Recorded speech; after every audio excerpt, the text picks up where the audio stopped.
Dear students, इस video में हम सेक्शन 154 सीआरपीसी करेंगे। मोस्ट इम्पोर्टेंट है प्रीलिमिनरी के लिए भी और मेंस के लिए भी।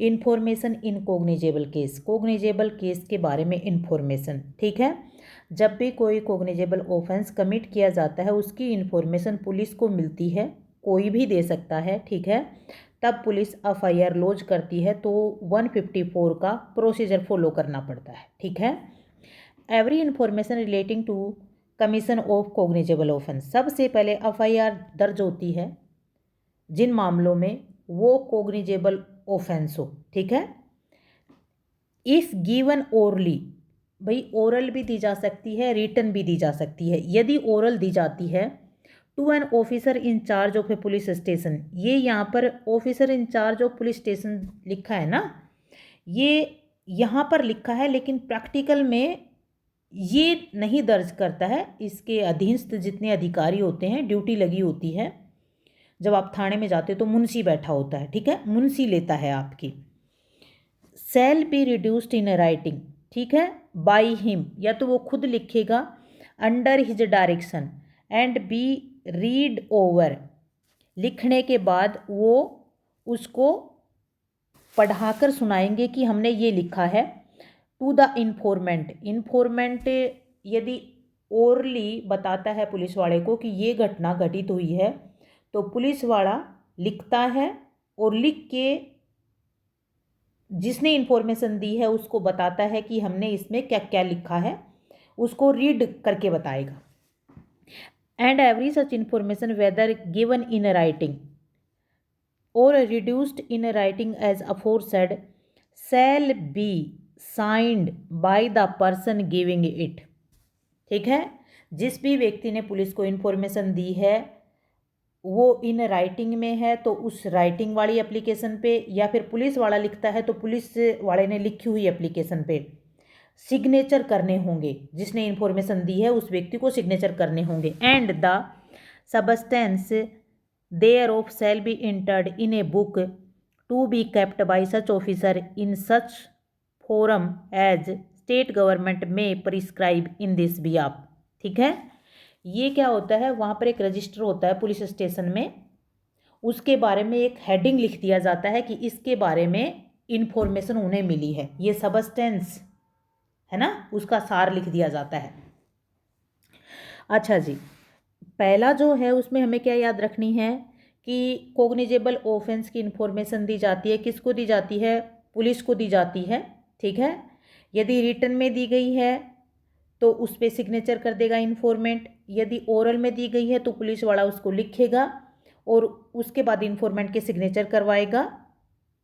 ठीक है, एंड जो एप्लीकेशन आई है उसका सबस्टेंस सरकार की तरफ से एक रजिस्टर होता है, उस रजिस्टर में लिख देगा 2-3 लाइन में। ठीक है, a copy of information as recorded under sub section 1 shall be word use किया गया है forthwith free of cost to the informant.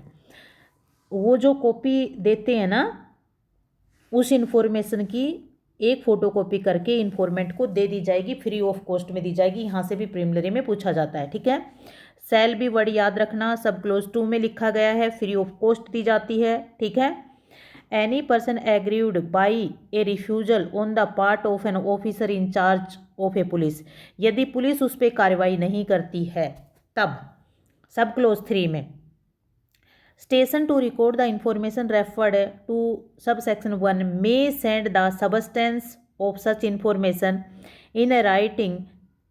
ये जो उसने एप्लीकेशन पुलिस वालों को दी थी, पुलिस वाले यदि उस पर कोई कार्रवाई नहीं करते हैं तो क्या करेगा वो इन्फॉर्मेंट इन राइटिंग में बाई पोस्ट। ठीक है, राइटिंग में होना जरूरी है, बाई पोस्ट भेजेगा। किसको भेजेगा, सुपरिटेंडेंट ऑफ पुलिस, एसपी को भेजेगा। ठीक है, फिर एसपी को जब मिलती है ना, तब if satisfied that information discloses the commission of cognizable offence, SP को मिलती है और एसपी देखता है कि कोग्निजेबल ऑफेंस कमिट हुआ है, सेल इधर इन्वेस्टिगेट द केस हिमसेल्फ। यहाँ पे देखो हिमसेल्फ वर्ड यूज किया गया है, एसपी खुद भी इन्वेस्टिगेट कर सकता है। ठीक है, लेकिन एज अ प्रैक्टिकल हो नहीं पाता है। ठीक है, और डायरेक्ट करता है investigation to be made by any police officer subordinate to him in the manner provided by this code, and such officer shall have all powers of an officer in charge of the police station in relation to that offense। ठीक है, जब police कोई कार्रवाई नहीं करती है तो वो आदमी जो एग्रीव्ड पर्सन है या जो इन्फॉर्मेंट है वो राइटिंग में पोस्ट के द्वारा बाय पोस्ट डाकखाने से एसपी को वो इन्फॉर्मेशन भेज देगा। ठीक है, और यदि एसपी को देखने के बाद लगता है कि यहाँ पर कोग्निजेबल ऑफेंस कमिट हुआ है तो या तो खुद इन्वेस्टिगेट करेगा या अपने किसी सबऑर्डिनेट को दे देगा, और सबऑर्डिनेट अधिकारी वो सारी पावर यूज कर सकता है जो एक कोग्निजेबल ऑफेंस को इन्वेस्टिगेट करने के लिए चाहिए। 154 मोस्ट इम्पोर्टेंट है। ठीक है, बहुत इम्पोर्टेंट है, बार बार टॉप मोस्ट में आती है ये। ठीक है, तो ये हमें इनके सारे पॉइंट्स याद रखने पड़ेंगे। मेंस के लिए देखो हमें क्या क्या और याद रखना है, इसकी एविडेंसरी वैल्यू क्या है। ठीक है भाई, ये क्यों यूज किया जाएगा, ये कंट्राडिक्शन करने के लिए यूज किया जाता है, ये कोरोबरेशन करने के लिए यूज किया जाता है। सेक्शन 8 जो है उसमें एज ए कंडक्ट इन्फॉर्मेंट के कंडक्ट के रूप में रेलिवेंट होता है यदि जिसने इन्फॉर्मेशन दी है वो आदमी मर जाता है। ठीक है, और मरने के बाद उसकी डेथ से रिलेटेड अगर ये इन्फॉर्मेशन है ना तो वो सेक्शन 32 में के क्लोज 1 में डाइंग डिक्लेरेशन के रूप में यूज हो सकती है। ठीक है, बाय, जय हिंद, जय भारत।